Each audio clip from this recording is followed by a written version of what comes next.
সময় আমি বলতে পারবো না, অত্যন্ত ভাগ্যবান ছিলাম এই অর্থে যে শিক্ষকদের যে গ্রুপটা আমাদের জন্য ছিল, প্রত্যেকে একজন স্মরণীয় শিক্ষক যার অবদান আমরা জীবনে অনুভব করেছি।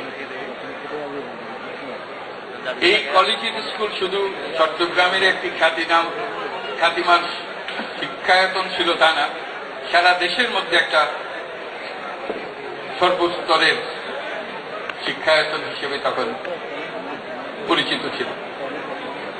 আশা করি এখনো তাই আছে এবং থাকবে। এই আয়োজকদের কাজের বর্ণনা শুনে আমি খুব অভিভূত হয়েছি। এত রকমের কাজ করে গেছে প্রাক্তন ছাত্ররা এবং আরো করার জন্য আগ্রহী হয়ে আছে।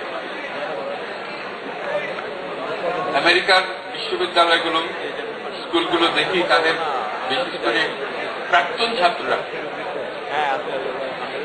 তারা নিজেরা এটা নিজেদের প্রতিষ্ঠান হিসেবে মনে করে তাদের শিক্ষায়তন প্রাক্তন ছাত্ররা, এবং তাদের এই প্রত্যেকটা নানা রকম প্রোগ্রামের সঙ্গে যুক্ত করা, নতুন বিল্ডিং বানানো, নতুন কার্যক্রম শুরু করা, নতুন ফান্ড নিয়ে আসা, সবকিছু দায়িত্ব প্রাক্তন ছাত্রদের ফান্ড রেজ করা।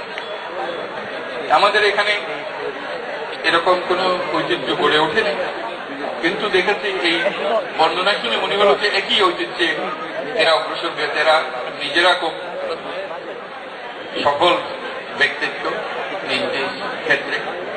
কাজে তারা যদি একত্র হয়ে শিক্ষায়তনের পেছনে দাঁড়ায়, তাহলে শিক্ষায়তন শুধু বাংলাদেশের জন্য একটা গৌরবের স্থান হবে না, এটা বিশ্বে একটা স্থান নিতে পারে। একটা হাই স্কুল হিসেবে, একটা উচ্চ বিদ্যালয় হিসেবে যে তরুণদের গড়ে তোলা, কিশোরদের গড়ে তোলার জন্য একটা স্থান করে নিতে পারে।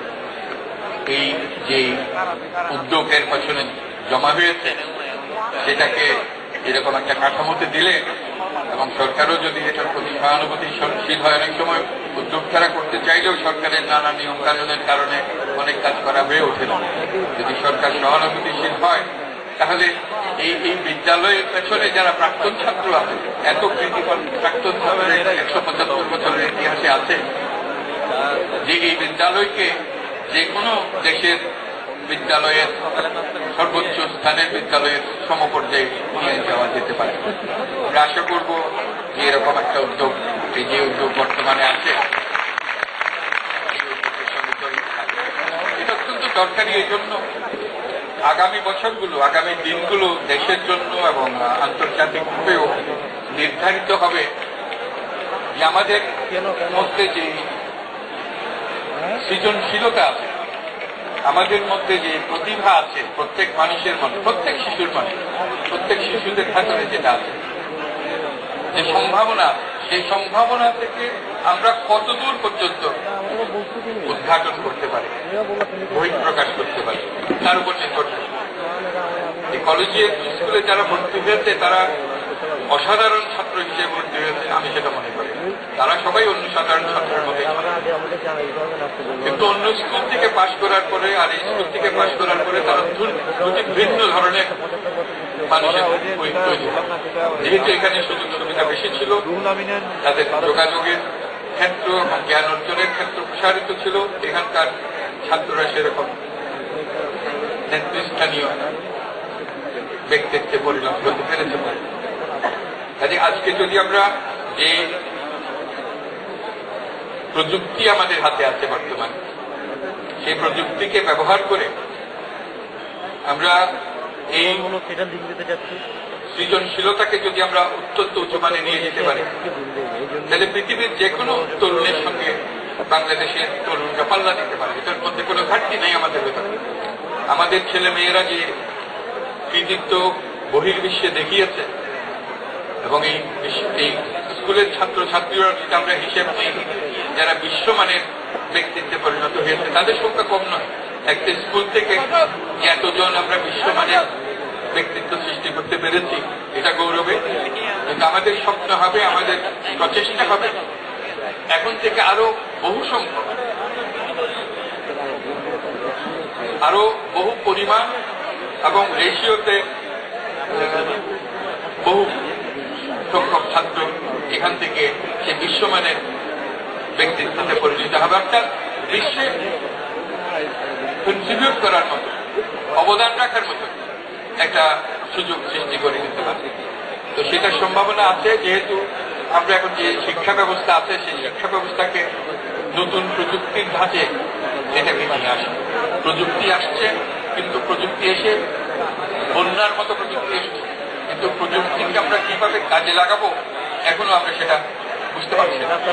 কাজে এটা আমাদেরকে বুঝে ফেলতে হবে, সে প্রযুক্তিকে কাজে লাগাতে হবে, যাতে এখানকার ছাত্র বাংলাদেশের ছাত্রের সঙ্গে অন্য কোনো দেশের ছাত্রের সুযোগ সুবিধার কোনো তফাৎ থাকে। আর এইটুকু ঘাটতি আমরা পূরণ করতে পারি এই প্রযুক্তির কারণে।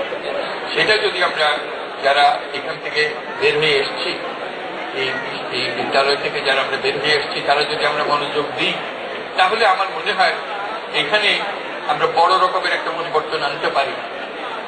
যেমন এটা এই বিদ্যালয়ের ছাত্র নয়, কিন্তু বাংলাদেশেরই একজন তরুণ, আমেরিকাতে সালমান খান নাম হয়তো অনেকে শুনেছেন, সে একটা বিরাট পরিবর্তন এনেছে। সে তার ভাতিজিকে বাড়িতে পড়াচ্ছিল নানা বিষয়ে, এমন ভাবে পড়াচ্ছিল তার বন্ধু বান্ধবরা এসে তার সঙ্গে পড়তো, যে বোঝার চেষ্টা করতো, কত সহজে সে কঠিন বিষয় বুঝিয়ে দিতে পারছে না। এগুলো এত বিখ্যাত হলো, পরে ইউটিউবে সে এগুলো বক্তৃতা হিসেবে ওখানে দিল। এখন বহু অসংখ্য সাবজেক্টের উপরে তার বক্তৃতা, এবং আমেরিকার এবং অন্যান্য দেশের বহু ছেলে মেয়ে ইউটিউব থেকে তার জ্ঞান লাভ করে তার বক্তৃতার থেকে। এটা একটা সাধারণ বিষয়, কিন্তু সে একটা কায়দা প্রয়োগ করেছে, যে যার কারণে অতি কঠিন বিষয়, অত্যন্ত টেকনিক্যাল বিষয়কে অত্যন্ত সহজভাবে মূল কথাটা ধরিয়ে